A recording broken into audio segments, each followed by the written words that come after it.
हमारी ज़िंदगी में जो दुख तकलीफ़ें परेशानियाँ और बीमारियाँ आती हैं, क्या वो हमारी ज़िंदगी की रौनक है? क्या आपको भी ऐसा ही लगता है? What?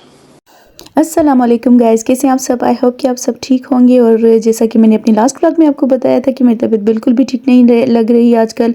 तो ये जो मैंने स्टार्टिंग में अल्फाज बोले थे वो मुझे किसी ने तसल्ली देने के लिए बोले थे, और उस टाइम तो मुझे इन अल्फाज की कोई कीमत इतनी फ़ील नहीं हो रही थी, क्योंकि मैं ख़ुद भी यही महसूस कर रही थी कि तबीयत बहुत ख़राब है, और वाकई बहुत ज़्यादा ख़राब होती जा रही थी। मैंने उसको बहुत लाइटली लिया, और जैसा कि मैंने आपको अपने हॉस्पिटल्स का हाल भी बताया था, मेडिसिन्स का भी हाल बताया था कि यहाँ पर हालात बिल्कुल भी अच्छे नहीं हैं। एक पेशेंट के लिए जब वो बीमार होता है तो वहाँ अगर जाता है, अगर एक बीमारी का इलाज हो भी जाए तो दूसरी ऑटोमेटिकली हो जाती है।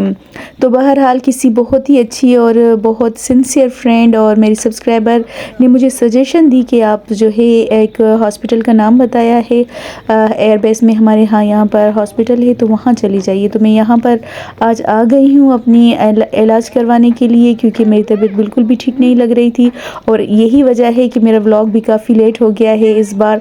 और आपको पता है कि आगे मेरा टेस्ट भी है एचएम का, जिसकी मैं मुसलसल तैयारियों में लगी हुई थी, लेकिन अब तबीयत नासाज होने की वजह से मैंने उसको भी थोड़ा स्टॉप कर दिया है, और मैंने स्कूल से भी लीव ले ली है, क्योंकि ज़ाहिरी बात है मैं नहीं जा पा रही थी स्कूल, और यहाँ भी बड़ी मुश्किलों से मैं यहाँ आई थी, और यहाँ का सिस्टम भी बहुत सख्त है। जैसा कि आपको पता है कि बेस में हमेशा सख्ती ज़्यादा होती है आने जाने की, वहाँ पर एंट्री होती है, उसका भी काफ़ी सारा प्रोसेस है जो कि बहुत ही इंसान को टायर्ड कर देता है, और एक पेशेंट हो उसके लिए तो और भी ज़्यादा डिफ़िकल्ट है। बहरहाल कुछ पाने के लिए कुछ खोना पड़ता है, तो इस वजह से हम यहाँ आ गए। और एज़ यूजुअल जैसे आपको पता है कि बरज़ा भी हमारे साथ ही होती है, उसको हम कहीं छोड़ भी नहीं सकते हैं। यहाँ आकर जब मैंने डॉक्टर से मिली और मैंने उनसे जब चेकअप वगैरह करवाया, तो मुझे पता चला कि मुझे बहुत ज़्यादा ब्लड की कमी हो गई है, और उसके अलावा भी मुझे वीकनेस बहुत ज़्यादा थी। तो फिर इन्होंने मुझे कहा कि आपको एडमिट होना पड़ेगा। अब मेरे लिए बहुत ज़्यादा ये डिफ़िकल्ट बात थी यहाँ एडमिट होना एक बच्ची के साथ, और फिर अकेले में, मेरे साथ कोई था भी नहीं। तो मेरे हस्बैंड ने कहा कोई मसला नहीं है, दोबारा वापस घर चलते हैं, और कुछ सामान वगैरह भी मुझे उठाना था, पैक करना था। ज़ाहिरी बात है बरज़ा को लेकर आना तो इसका मतलब है कि उसकी डॉल्स वगैरह भी लेकर आना, उसको एंटरटेन करने के लिए भी कुछ होना चाहिए। फिर गांव से मेरे जो हस्बैंड हैं वो अपनी सिस्टर को लेकर आए, ताकि मेरे साथ वो यहाँ थोड़ा सा सपोर्ट के लिए ज़रूरी है कि एक पेशेंट के साथ एक अटेंडेंट को वो छोड़ते हैं, तो वो आ गई थी मेरे साथ। और जहाँ जी आते ही इन्होंने मुझे ड्रिप लगा दी थी, और वो जो दर्द था वो मैं आपको बता नहीं सकती, बहुत ज़्यादा डिफ़िकल्ट फ़ील हो रहा था। तो तकरीबन यहाँ पर रात का टाइम है, मैं आपको दिखा दूँ कि एक छोटा सा बेड और उस पर बरज़ा और मेरा एक साथ सोना हद से ज़्यादा डिफ़िकल्ट था। मतलब एक तो मैं पेशेंट थी एक तरह से, और दूसरी तरफ से पूरी रात ही जागती रही। यहाँ बिल्कुल भी मुझे आराम नहीं आया, इतने ज़्यादा मच्छर थे, और आप यकीन करें इतनी गर्मी लग रही थी। लिटरली मैं काफ़ी शॉक थी कि यहाँ पर बाकी सब तो आराम से सोए हुए थे, कभी कभार ऐसे मच्छरों की वजह से उठ जाते थे, अदरवाइज़ वो बहुत ही रिलैक्स होकर कंबल डाल के सोए हुए थे। हालांकि मैंने कुछ भी ऊपर से नहीं डाला, जस्ट एक दुपट्टा डाला था, लेकिन उसके बावजूद भी मुझे गर्मी और मच्छरों ने पूरी रात सोने नहीं दिया। बहरहाल सुबह को उन्होंने BP वगैरह चेक किया, फिर दोबारा से मुझे एक और ड्रिप उन्होंने लगाई थी, और फिर मैं सोच रही थी कि पॉसिबल है कि उसकी गर्मी की वजह से ही मुझे गर्मी लग रही थी, शायद उसमें कुछ ऐसा था ड्रिप की वजह से कि मुझे इस वजह से ज़्यादा गर्मी लगने लगी। तो जी यहाँ पर फिर मैंने अपनी नंद को कहा कि बरज़ा को थोड़ा सा रेडी कर दो, क्योंकि वो काफ़ी डर्टी हो गई थी और तंग भी बहुत कर रही थी। अब वो भी बच्ची बेचारी क्या करती, ज़ाहिरी बात है एक हॉस्पिटल में उसके लिए कोई इंटरटेनमेंट की कोई चीज़ तो नहीं थी। फिर भी मैंने उसको बोला कि आप बाहर जाकर थोड़ा खेलो, देखो शायद जो है चिल्ड्रन वार्ड भी थोड़ा नज़दीक ही था, वहाँ कुछ बच्चे नज़र आ जाए आपको। लेकिन जैसा कि वो मेरी नंद के साथ भी इतनी आदी नहीं है कि उसके साथ नहीं जा रही थी, वो कह रही थी मम्मा आप चलो। अब मेरे लिए तो पॉसिबल नहीं है, और मुझे यहाँ कर वाकई रियलाइज़ हुआ कि आपके साथ आपका कोई ऐसा घर में ज़रूर होना चाहिए जिसके साथ बच्चे अटैच होने चाहिए, क्योंकि बच्चे ज़ाहिरी बात है सिर्फ अगर आपके साथ अटैच हैं तो आपके लिए बहुत डिफ़िकल्टी है कहीं पर भी आना जाना। कोई ऐसी जगह होती है जहाँ बच्चे हमें सुकून से नहीं बैठने देते। यहाँ पर भी मुझे ड्रिप लगी हुई थी, तो वो बार बार जो बेड पर जम्स वगैरह खा रही थी, जिसकी वजह से मुझे काफ़ी दर्द हो रहा था। फिर मैंने एक व्हील चेयर देखी, तो मैंने कहा चलो भाई अपनी नंद को बोला कि आप इसको थोड़ा यहाँ पर एंटरटेन करो, और बड़े ही मज़े से उसने वहाँ पर थोड़े झूले खाए। उसको यही फील हो रहा था कि ये छोटी सी गाड़ी है जहाँ पर मैं झूले खा रही हूँ। तो बहरहाल मुझे ये बड़ा ही अच्छा लगा, और यहाँ पर रश इतना ज़्यादा नहीं था। बहरहाल ये एक अच्छी बात थी। लेकिन यहाँ पर हमारे नज़दीक ही एक जो पेशेंट थी उसको बेबी हुई थी, बहुत ही क्यूट सी।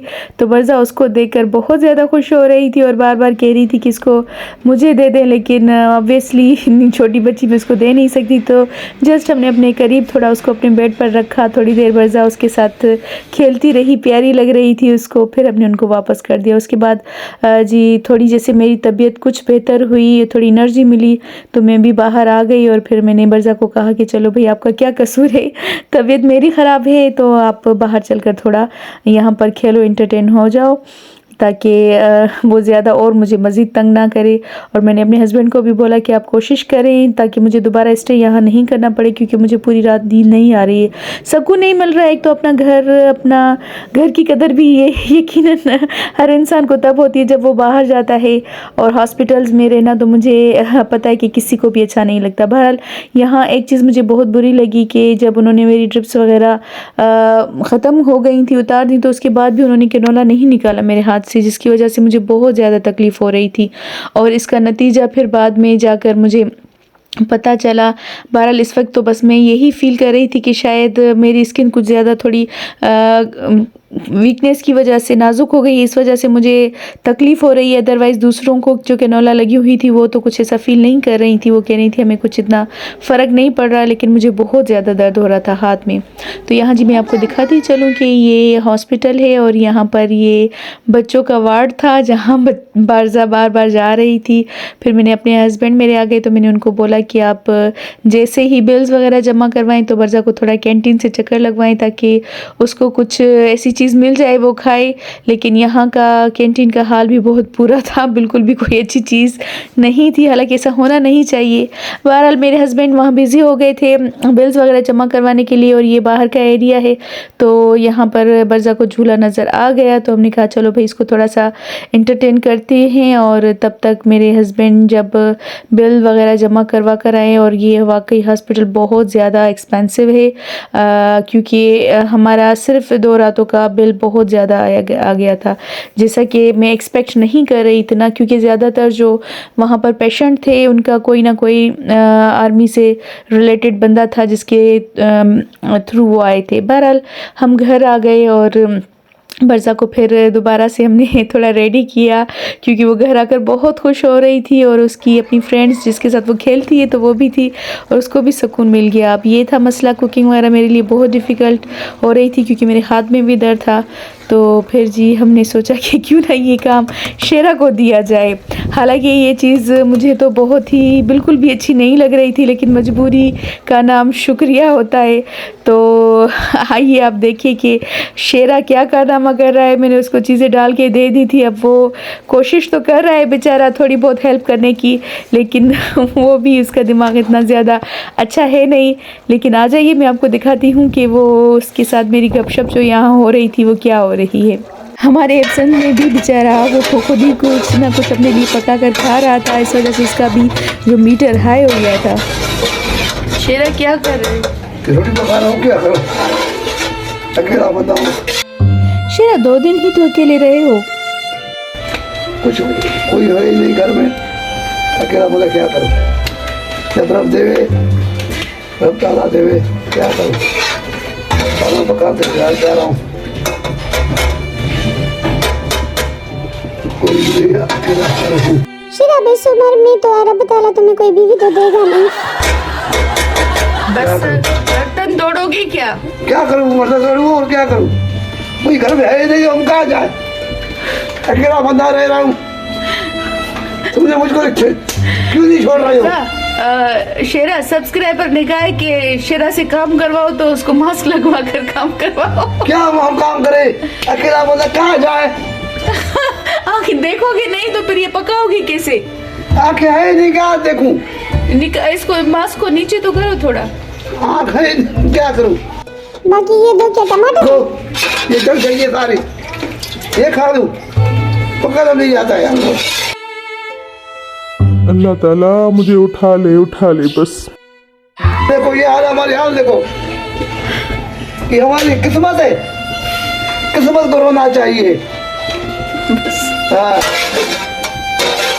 शेरा की दुख की शिद्दत देखकर मैंने सोचा कि उसको हटाकर खुद ही इसको फाइनल कर लेती हूँ। अब सलाद तो वैसे ही मैंने खुद ही काट लिया है, बस इसको दम लगा दूंगी। तो चलें इसके साथ ही इजाज़त लूँगी, अपने न्यू व्लॉग में आपके साथ मिलूँगी। तब तक के लिए अल्लाह हाफ़िज़।